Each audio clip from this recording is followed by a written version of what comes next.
Hi students, today I am start for next of the topics. It is today's our topic is the equipotential. Equipotential surface, what do you mean potential? As we know that हमें potential पता है कि V is equal to work done for moving of charge from one point to the another point, and V is equal to W upon Q. It is called as a potential. तो equipotential it means the equal potential surface. Like this, I am taking one of the object is the spherical, and it has the radius of the small r and put of the charge q positive. So each part of the equipotential. So student, how to define in the equipotential? कि an equipotential surface is that surface on which of every point the electric potential remains same. यानी एक ऐसा आप कह सकते हैं surface जो प्रत्येक भी पॉइंट पर, ऐसा कोई भी सरफेस हो जिसके प्रत्येक पॉइंट पर इलेक्ट्रिक पोटेंशियल जो है क्या होता है, सेम होता है, तो उसे हम कहते हैं इक्विपोटेंशियल सरफेस कहते हैं. तो an equipotential surface is that surface on which of every point the electric potential remains the same. तो स्टूडेंट्स हमने यहाँ पर एक स्फीयर शेप का एक पोटेंशियल ऑब्जेक्ट लेते हैं जिसका इमेजिन करते हैं कि कोई भी एक स्फीयर शेप का है और इसकी जो रेडियस है r है और इसमें q जो चार्ज है इसके यहाँ पर रखा हुआ है सेंटर में. तो जो इसके द्वारा चार्ज के द्वारा जो पोटेंशियल हमारा जनरेट होता है वो सभी पार्ट में, चाहे आप इस पॉइंट में लीजिए, इस पॉइंट में लीजिए, क्योंकि स्फीयर का जो रेडियस है सेम है, ठीक है. तो इसके जो इक्विपोटेंशियल है वो सभी जगह क्या होगा, सेम होगा. हमें इसे पोटेंशियल का भी हमने फॉर्मूला जनरली क्या होता है, हमने अगर फार्मूले के माध्यम से बताना चाहें तो v इक्वल टू 1/4 और q upon k. It is a equipotential for the in the sphere. इस ये जो पोटेंशियल है एक स्फीयर में जो हमने इमेजिन किया है वो सभी जगह क्या होगा, सेम होगा, ठीक है. तो इक्विपोटेंशियल की डेफिनेशन आपने समझ गए होंगे कि an equipotential surface is that surface on which of every point the electric potential remains same. Properties of equipotential. Number first, the potential at each point on equipotential surface remains same. जो आप according to the definition कि potential जो है प्रत्येक point पर जो होता है वो किसी भी सरफेस में, जैसे स्फीयर सरफेस हमने लिया है, वो रिमेन सेम, वो सेम होगी, ठीक है. अगर कोई भी ऑब्जेक्ट या चार्ज हमारा मूवमेंट नहीं करता है on the no work is done, यानी यहाँ पर जो चार्ज है कोई भी वर्क डन नहीं करता है क्योंकि चार्ज यहीं पर आपका स्टेबल है, ठीक है. तो no work is done in moving a charge on the equipotential surface. तो जो इक्विपोटेंशियल सरफेस में जो आपका चार्जेस होता है वो कोई भी वर्क डन नहीं करता है. Okay students, next of the point of the equipotential का प्रॉपर्टीज है कि the surface, the two equipotential surface can never intersect each other. यहाँ पर जो आपकी दो इक्विपोटेंशियल हैं ये कभी भी एक दूसरे को इंटरसेक्ट नहीं करती हैं. तो थर्ड पॉइंट में आप ऐसे लिख सकते हैं कि two equipotential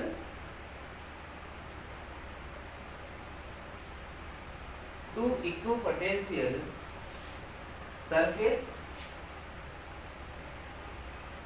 can never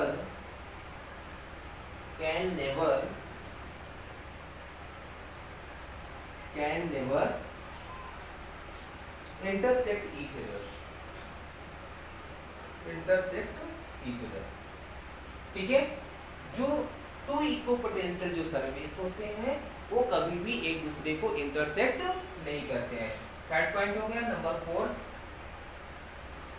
the surface of a conductor is always equipotential surface. The surface of a conductor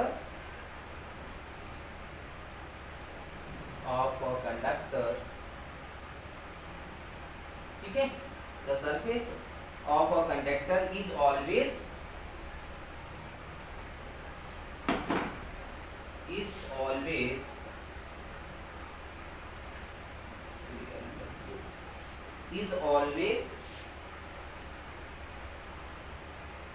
equipotential surface.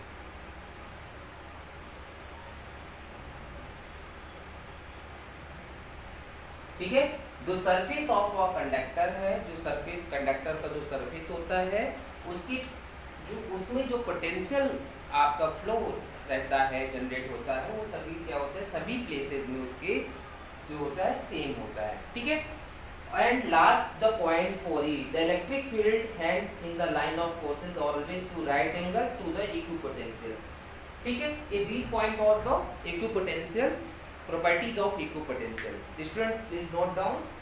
It's means हमारे कहने का मतलब ये है, यदि कोई भी इमेजिन हम यहाँ पर कोई भी स्फीयर शेप का एक सरफेस लेते हैं, तो इससे और इसके जो सेंटर में कोई भी हम प्लस क्यू चार्जेस रखते हैं, ठीक है, तो इससे होकर के जाने वाला जो जनरेट होने वाला जो पोटेंशियल है वो सभी जगह क्या होता है, रिमेन सेम।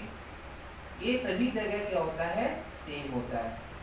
ठीक है, ये जो चार्ज हमारा इनसाइड है और इसके द्वारा जो स्फीयर की जो रेडियस आर है, तो इसमें जो पोटेंशियल जनरेट हो रहा है, ठीक है, तो ये सभी प्लेसेस में, सभी इस स्फीयर के सभी प्लेसेस में क्या होगा, सेम होगा।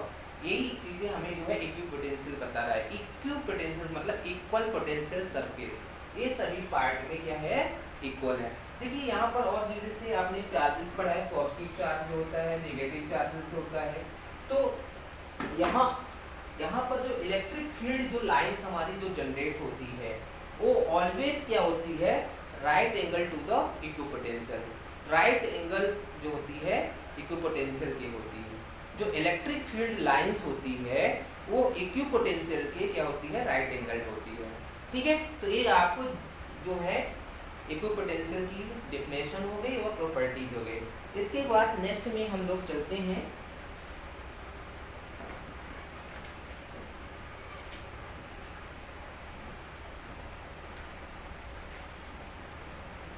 इसके बाद हम लोग डिस्कशन करते हैं electrical capacitance. What do you mean capacitance? देखिए electrical capacitance of a conductor, heading बनाना है आपको, इलेक्ट्रिकल कैपेसिटेंस ऑफ कंडक्टर। देखिए electrical capacitance of a conductor क्या होता है कि जैसे मान लीजिए कोई भी चार्ज हमें दिया हुआ है और पोटेंशियल क्या हो रहा है, उसमें इंक्रीज हो रहा है कि जैसे when a conductor is given a charge then its potential increase. ठीक है, तो it more and more charge is given. और जब हम उसमें क्या करते हैं, जैसे सपोज दैट ये कोई भी कंडक्टर है, ठीक है, और इसमें हम क्या कर रहे हैं, चार्जेस दे रहे हैं।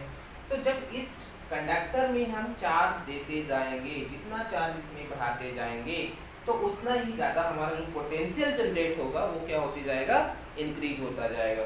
ठीक है ना, तो सेम, तो कैपेसिटेंस क्या कहलाता है, जो कैपेसिटी है इसकी ना, कैपेसिटर, तो इसको हम कैसे लिख सकते हैं कि the potential of a conductor,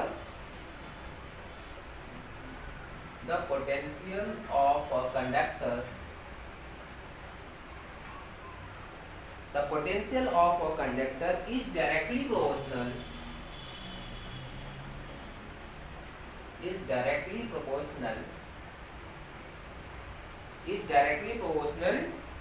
to the amount of charge given on it। ठीक है, गिवन टू इट, ठीक है। The potential of a conductor, जैसे हमने सपोज किया कि जैसे कोई भी एक कंडक्टर है और उसमें हम क्या कर रहे हैं, चार्ज देते जा रहे हैं। तो कंडक्टर में हम चार्ज को बढ़ाते जाएंगे तो उसमें पोटेंशियल भी हमारा क्या होता जाएगा, इंक्रीज होते जाएगा। तो the potential of a conductor is directly proportional to the amount of charge given to. जितना हम कंडक्टर में चार्ज देते हैं उतना ही हमारा पोटेंशियल क्या होता जाता है। जैसे अगर हम चार्ज को बढ़ाते जाएंगे तो उसका पोटेंशियल भी क्या होता जाएगा, बढ़ता जाएगा, ठीक है ना।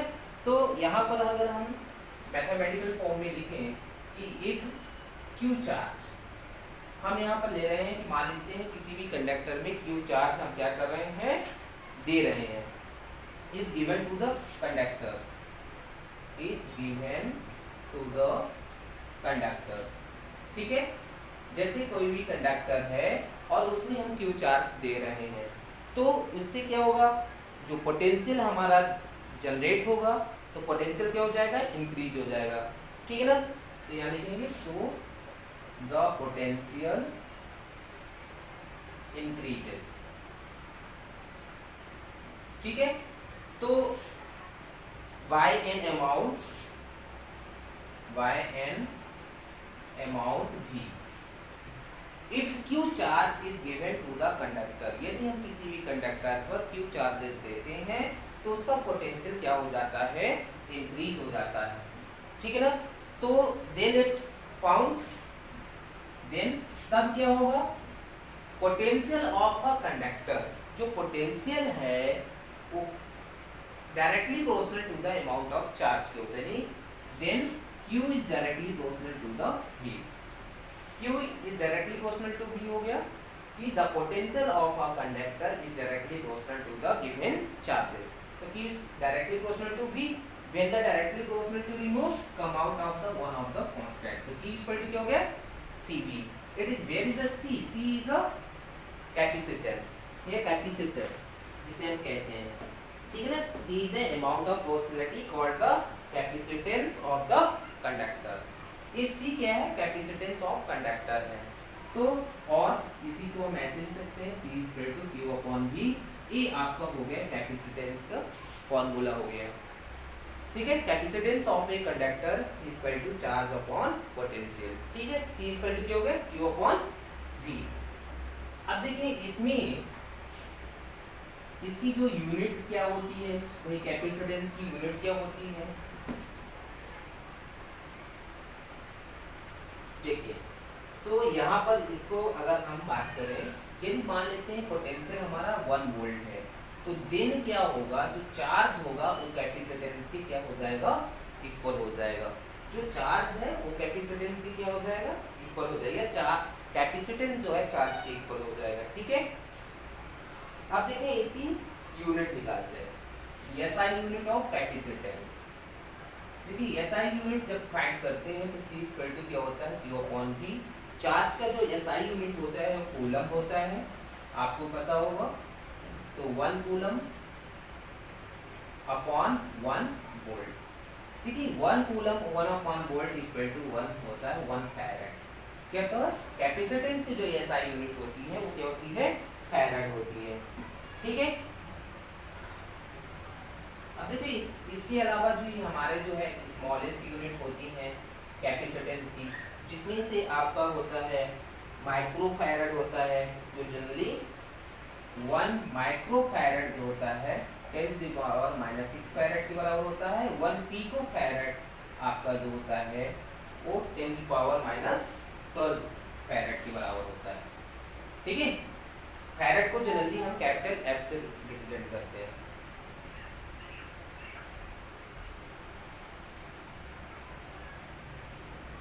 तो इस तरह से आपका जो होता है इसकी यूनिट हो जाती है। इसका डायमेंशन निकाल लेते हैं, डायमेंशन ऑफ कैपेसिटेंस। देखिए डायमेंशन ऑफ कैपेसिटेंस में, डायमेंशन ऑफ कैपेसिटेंस यानी C इक्वल टू क्या होता है, Q अपॉन V। तो देखिए Q क्या जो डायमेंशन है वो क्या होता है 80² यहाँ पर, एंड जो आपका वर्क डन का है वोल्ट का जो है ml² t-2। जनरली हम डायरेक्टली लिख देते हैं, या इसका ये हो जाएगा ml/t ml² t माइनस 2, क्योंकि q अपॉन v है तो v इक्वल टू क्या होता है, w अपॉन q होता है, तो इसको हम q w अपॉन q रखेंगे, ठीक है। तो ये क्या हो जाएगा, ये q² अपॉन w, तो q का वैल्यू हो गया 80 चार्ज का होल स्क्वायर और ml² t माइनस 2, तो इसको कैलकुलेट करेंगे तो हमारा जो कैपेसिटेंस के आ जाएगा m इनवर्स, ठीक है, l इस पावर माइनस 2 और t की पावर है -4, t की पावर क्या हो जाएगा 4, t की पावर 4 a², t की पावर 4 और a²। ये जो है डायमेंशन ऑफ कैपेसिटेंस है स्टूडेंट्स। कैपेसिटेंस मतलब कैपेसिटर, आपने ये देखा होगा स्टेबलाइजर में। स्टेबलाइजर में क्या करते हैं, जब हम वोल्टेज को इंक्रीज करते हैं तो उतना ही करंट भी हमारी क्या होती जाती है, इंक्रीज होती जाती है। इसलिए चार्ज हमने बताया ना, जो चार्ज है पॉजिटिव जो चार्ज है वो डायरेक्टली प्रोपोर्शनल टू क्या होता है, आप एक वोल्टेज का होता है। मैंने और सिंपल समझिए, स्टेबलाइजर में क्या करते हैं, हम स्टेबलाइजर में करंट को बढ़ाते हैं, वोल्टेज को बढ़ाते हैं। जब वोल्टेज को बढ़ाते हैं तो करंट बढ़ती है। तो उसी तरह से जब हम किसी भी इलेक्ट्रिक पोटेंशियल के माध्यम से किसी भी कैपेसिटर में हम क्या करते हैं कि उसके चार्ज को बढ़ाते हैं। कैपेसिटर में हम क्या करते हैं, चार्ज को मोर देन चार्ज, तो उसमें से जो इलेक्ट्रिक पोटेंशियल है वो क्या होता जाता है, इंक्रीज होता जाता है। वही चीज़ है जो Q directly proportional to V था, तो Q इक्वल टू क्या गया CV, तो C जो है कैपेसिटेंस है, ठीक है, कैपेसिटेंस ऑफ कंडक्टर। तो स्टूडेंट्स इस तरह से ये हमारा है, थोड़ा सा इसको आपको नोट कर लिया होगा। अब इसके थोड़ा कैपेसिटेंस हमें निकालना है स्फेरिकल कंडक्टर का। derive the capacitance of spherical conductor।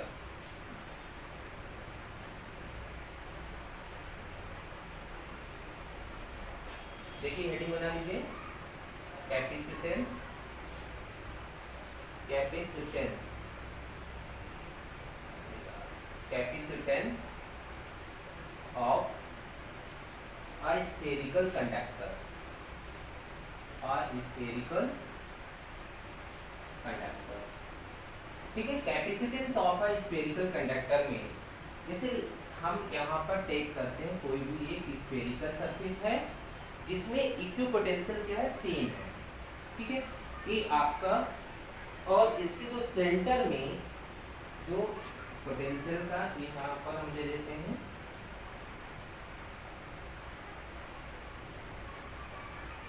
ठीक है, इसको आप ऐसे बना लीजिए, और इसकी जो रेडियस है वो क्या है, r है, ये पॉइंट हो गया, ये सरफेस हो गया, और इसमें जो है पूरे में क्या है पॉजिटिव सरफेस, ये पॉजिटिव सरफेस हो गया, ये सेंटर O हो गया।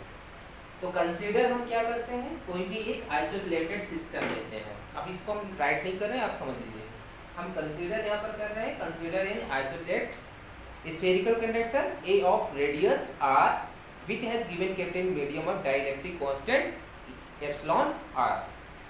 तो charge is given spherical conductor is a plus q। इस spherical conductor में हम क्या करते हैं, प्लस q चार्जेस देते हैं, तो charge will reside on the surface and the get distributed uniform manner. तो चार्ज क्या होता है, पूरे इस सरफेस में क्या होता है, डिस्ट्रीब्यूट हो जाता है। तो यहाँ पर पहले थोड़ा सा आप ऐसे लिख लीजिए, जो भी चीज़ें लिखना हो। कंसीडर हम करते हैं an isolated spherical conductor, spherical conductor a of radius R, ठीक है। कंसीडर हमने क्या किया कि एक कोई भी आइसोलेटेड स्फेरिकल कंडक्टर है जिसकी रेडियस क्या है, r है, ठीक है, which has been kept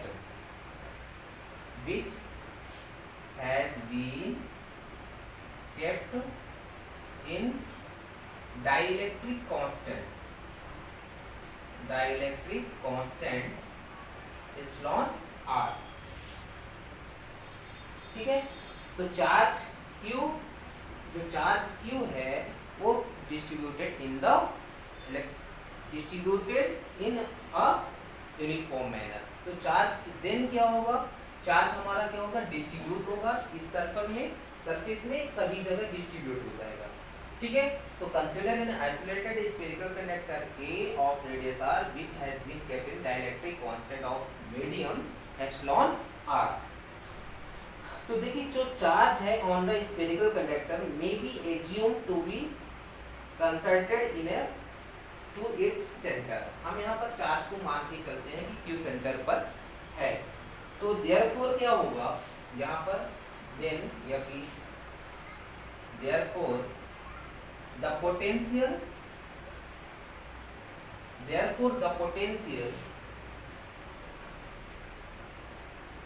at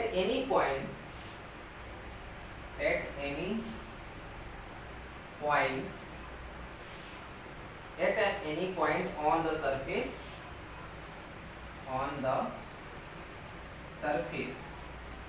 of conductor will be।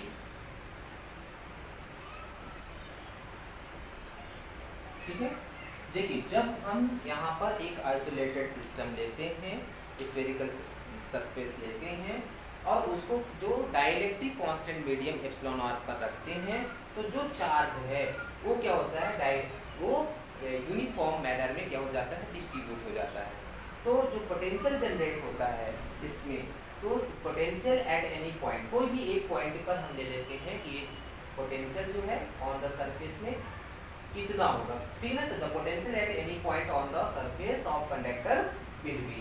तो इसको हम ऐसे लिख सकते हैं, देखिए तो क्या आ जाएगा यहाँ पर, V इक्वल टू हमारा जो पोटेंशियल का फॉर्मूला हमने वहाँ पर निकाला था एनी पॉइंट पर 1/4 पाई एप्सिलॉन नॉट और ये हो जाएगा Q/R। तो potential at any point on the surface of conductor will be V equal to क्या हो जाएगा 1/4 पाई एप्सिलॉन Q/R। अब देखिए यहाँ पर बट हमें पता है, क्या पता है, हमें ये पता है कि जो C इक्वल टू होता है Q/V होता है, capacitance equal to charge upon potential difference. ठीक है, तो this value putting on the, तो C इक्वल टू V की वैल्यू यहाँ पर पुट कर दीजिए, तो ये आ जाएगा 1/4 पाई एप्सिलॉन नॉट और ये Q/R। ठीक है, तो देखिए Q से Q क्या हुआ, कैंसिल हो गया, Q से Q कैंसिल हो गया, तो C इक्वल टू आ गया 4 पाई एप्सिलॉन नॉट R। ठीक है, तो कैपेसिटेंस जो है डाइलेक्ट्रिक कांस्टेंट या यहाँ पर मीडियम ले लेते हैं और C equal to 4 pi epsilon nought epsilon R, ठीक है, इनटू R। ये हमारे पास आ जाता है कैपेसिटेंस। कैपेसिटेंस जो है आइसोलेटेड स्फेरिकल कंडक्टर जो है इस 4 pi epsilon not times of the radius. ठीक है, तो इस तरह से इसकी यूनिट क्या होती है, फैराड होती है। तो इस तरह से हम किसी भी स्फेरिकल कंडक्टर में जो कैपेसिटेंस है वो कितना होगा, C equal to 4 pi epsilon nought और आपका फैराड या C इक्वल टू 4 पाई। जब हम डाइलेक्ट्रिक कांस्टेंट मीडियम रखते हैं एप्सिलॉन r, तो ये वाला फॉर्मूला हो जाता है। ठीक है, इस तरह से इसको आपको नोट कर लेना है। देखिए ओके स्टूडेंट्स, नेक्स्ट वीडियो में हम आपको आगे जो बताएंगे principle of capacitor. Thank you.